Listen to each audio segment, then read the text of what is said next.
I work hard to earn my pay, and I saved real big today at All-American Ford. Hey everyone, it's Jason Savino, the marketing director for the All-American Auto Group, and this is the All-American Auto Mall in Old Bridge Updates podcast.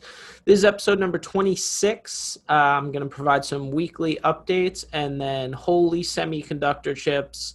We're going to talk a little bit about the issues right now with them in the auto industry and beyond. It's a pretty busy week for me, so I'm releasing this a little bit early. Pretty exciting news. I have a Ford executive coming in on Thursday of this week to kind of sit with us, the marketing team, and go over kind of what we do digitally. Obviously, they look at us as one of the leaders in digital marketing and kind of what we do here. So that's pretty exciting to have that opportunity to have them come in and check us out and kind of learn from us and go over some strategies and stuff. So that'll be a big part of my week towards the end of the week. I wanted to mention too, a really exciting partnership we have now with the F-150 Mafia New Jersey chapter. It's this great Facebook group. When I joined it a couple weeks ago and we connected with the leader of it, it had about 400 members. I know it's been growing like crazy since then.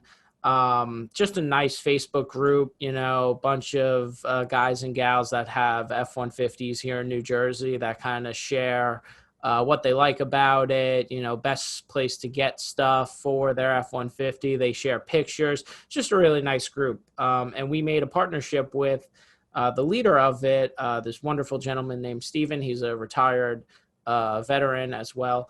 He uses our service department and got his first, or not his first, but got his F-150 from Oasis Ford before my family had purchased this location. So he's been coming to this location for over a decade using our service department.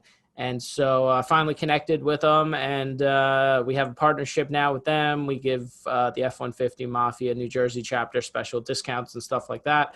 And pretty exciting, we're going to be hosting a meeting for them on Sunday, March 21st here at our Old Bridge location. So obviously Sunday we're closed. We're letting them use our parking lot as a meeting space, though.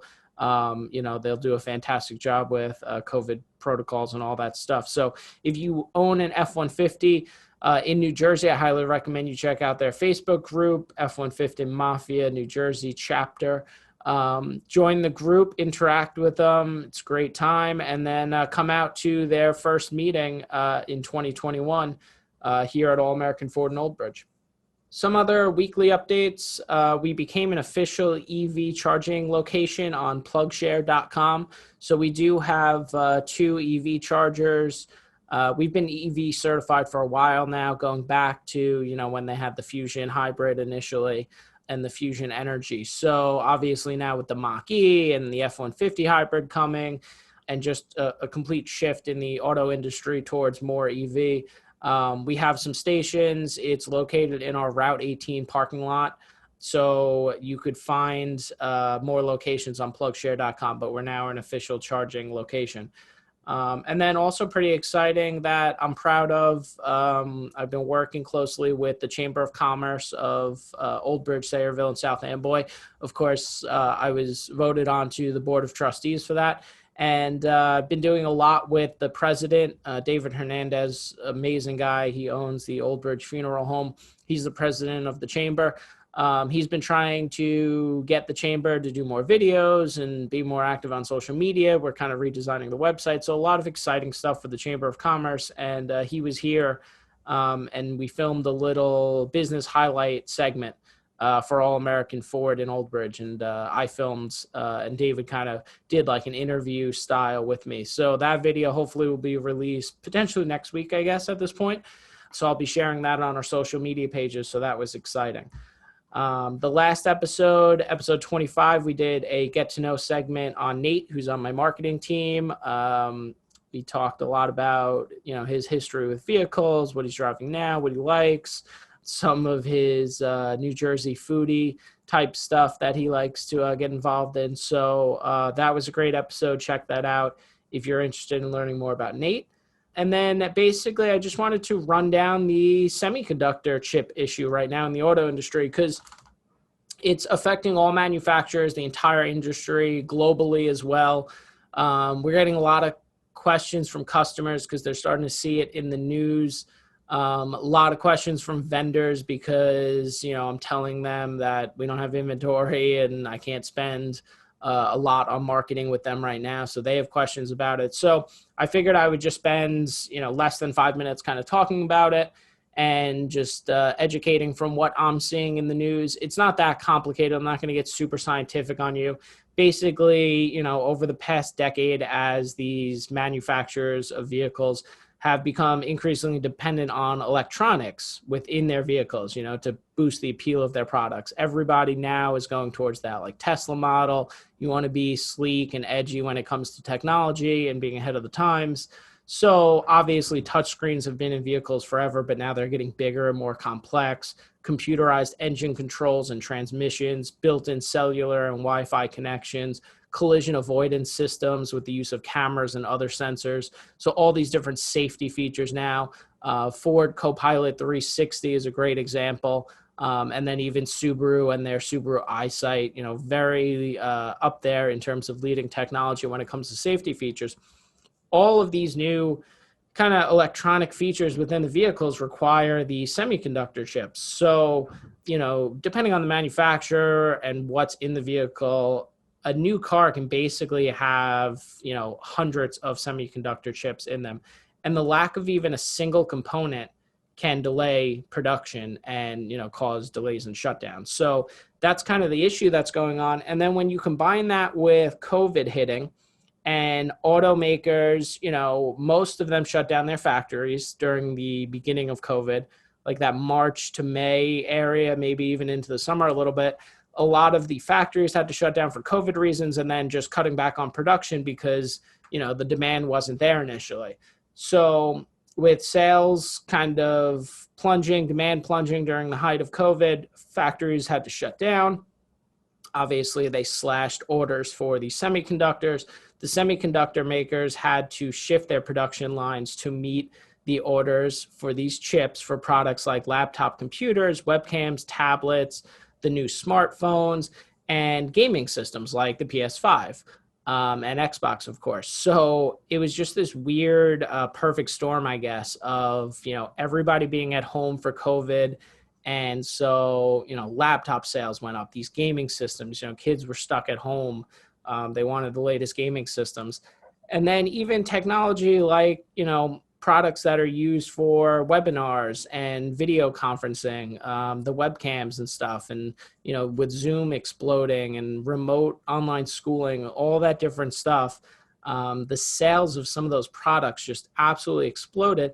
And the semiconductor chips are used in those. So you had the auto industry kind of lowering their orders for semiconductors. Every other industry, when it comes to those electronics and at-home stuff, drastically increasing, and that caused these chip producers to just not be able to balance that demand when the automakers ended up needing to beef up their production again, because the auto industry came back a little bit faster than people imagined, I think. And there was a lot of reasons for that, right? The combination of these manufacturers having their COVID relief programs, like 0% financing for a lot of months, low lease payments, stuff like that. So I think they didn't realize people were going to start to buy cars right away.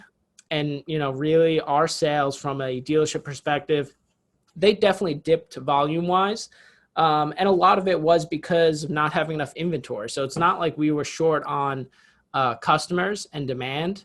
So it was interesting because I don't think we expected that. Obviously, used cars exploded because there's less new cars. But it was just interesting the way supply and demand worked out during COVID. And then in tandem with that, you had big pandemic shutdowns of major chip production facilities in China and Taiwan. So again, they're two dominant semiconductor chip producing nations, and they were shut down for a while. So all of these factors have led to now this residual effect of, now that the factories opened up, as car dealerships, we actually thought production of new vehicles would get better, but now you're starting to see the afterwave effects of kind of those initial shutdowns last year. And we're starting to kind of feel these residual supplier issues from the manufacturers. So that's kind of where we're at now, and why the chip thing is such a big buzzword in the news. And it's a keyword whenever you search anything online related to inventory. It's said to not going to get better until about May-ish. So what we've heard from Ford and Subaru, our main manufacturers, this past week is that, they both as manufacturers need to shift their production alignment based on their models. So some models are literally going to get shut down, and that effort is going to be moved to, and that chip supply is going to be moved to other models. So like for Subaru, you got to watch, like our Crosstrek inventory is actually very strong. We're in a good spot compared to our Subaru competitors around us. But from a national standpoint, the Crosstrek inventory is going to plummet because, they're focusing, I think, more on producing the Forester and the Outback. So our Forester inventory is going to be great and plentiful, and our Crosstrek inventory is going to go down. Same thing with Ford. For one of the first times ever, we might have more Explorers on the ground than F-150s. F-150s, the demand for them is just so high, especially the new redesigned 2021 model. So Ford's going to do what they can to increase production with the F-150 and their core SUV models like the Edge, the Escape, and the Explorer. But you just got to watch. It's going to fluctuate. It's going to change.